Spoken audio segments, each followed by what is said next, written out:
Here's the sneaky mental rule that lets your emotions control you. I heard a man say that in 30 years he never missed watching a BYU football game with his dad, but his father died 2 years ago, and he said, I haven't been able to get myself to go since then. And as I listened, I realized that what he really meant was, I haven't been able to go without feeling something, or because I might cry. And he has this sneaky mental rule that says, you have to control your emotions.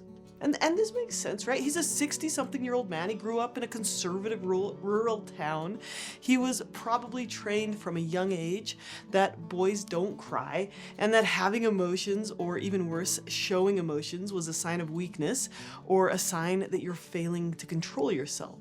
And I'm not saying it's better to let your emotions control you either. Hang with me for a minute, right? So he's a good man who tries to live right, so he followed that mental rule that basically implies you shouldn't do something if it makes you feel or express a negative emotion. Showing emotions means that you're losing control.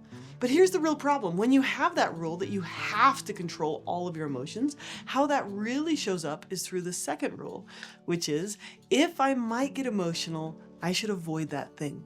So he cut something out of his life that he loved in order to avoid having or showing feelings. He could no longer watch BYU football because he'd lose control. He might cry thinking about his dad, and that would break this sneaky internal mental rule.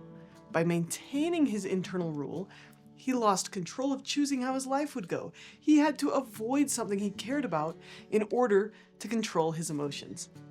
So let's talk about how to replace that mental rule with something that's a lot more likely to help you live a rich and fulfilling life.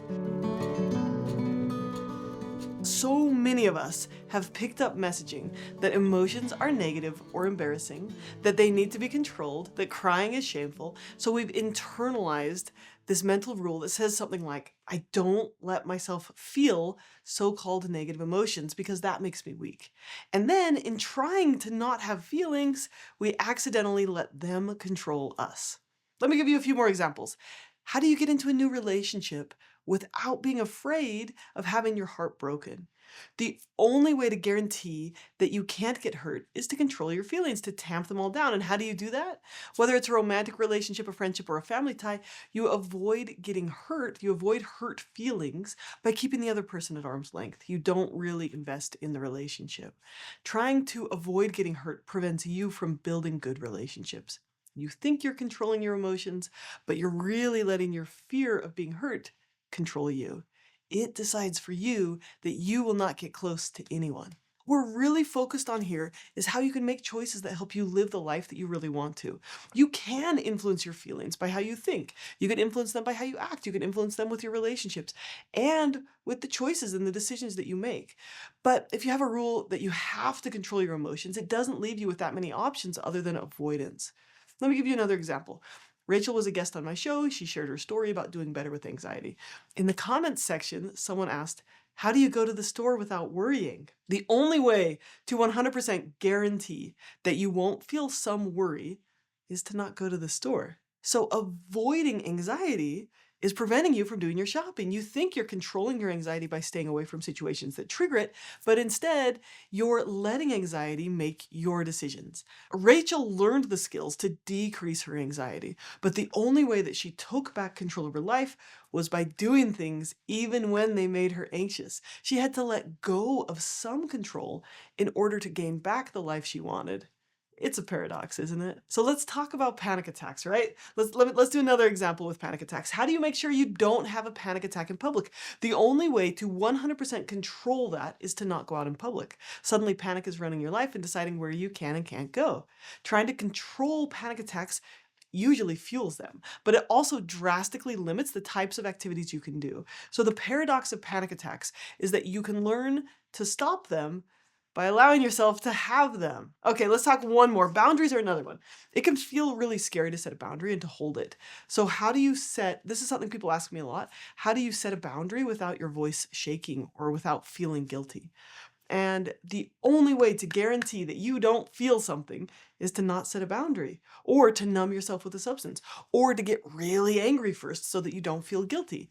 And still, you're out of control of your life. Again, trying to control emotions is actually letting emotions stop you from setting a boundary. The author of Boundaries said that feeling a little guilt when you set a boundary probably means that you're learning and growing. Okay, here's another one. Another subscriber asked me, how do you not cry at a funeral? Now, by now you probably realize that the only option here is avoidance. You can skip the funeral, or you can attend and you can just try to stay numb, to try to not care. But why would you do that? A funeral is a good place to gather and to remember the good things about the person who finished their life and to mourn together. The emotion is part of love. It's part of the experience of love. So avoiding crying is actually forcing you to avoid some of the most beautiful, loving parts of yourself and to try not to remember the beautiful, loving parts of your relationship with that person. So, can you see how ridiculous this mental rule is?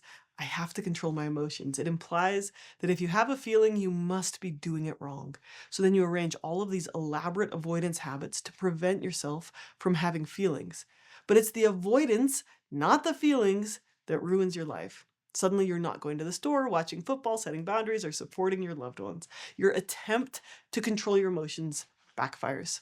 Now, I'm not saying that you should let your emotions control you. Emotions should not be in the driver's seat either. They should not be making your decisions. There are a lot of long-term strategies that can help you be more resilient, more confident, and decrease your overall anxiety and increase your happiness. These are things like scheduled worry, positive affirmations, the locus of control exercise, building up positive support, living a values-based life, facing death honestly and carefully.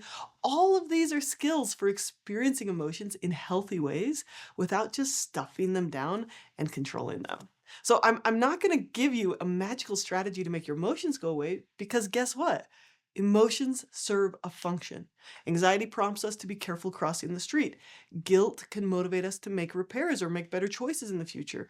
Love and pain connect us to people. You cannot selectively numb just the painful emotions. When you choose to not feel the negative emotions, you numb the positive emotions as well. So, hear me out here. A lot of emotions are painful. That's okay.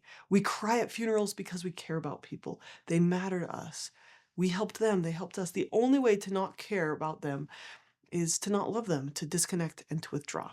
So we've got to replace our old rule of you've got to control your emotions with a new rule. The truth is that truly strong people have gotten so good at having all the feelings.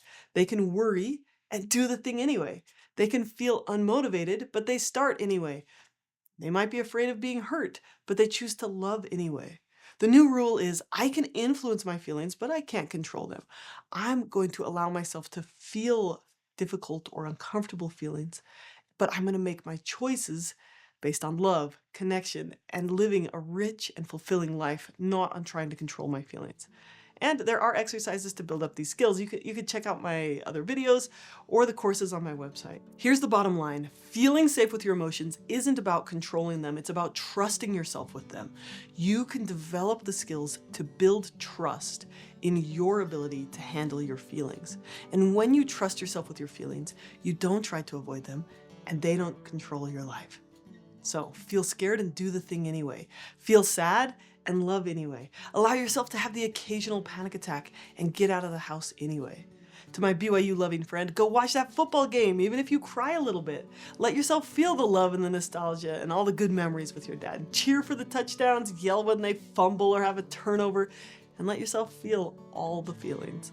You're going to begin to trust yourself that you can have feelings and live a rich and meaningful life too. The painful and the joyful emotions are all part of it. And you're going to find that it makes you stronger and happier. So go live that life.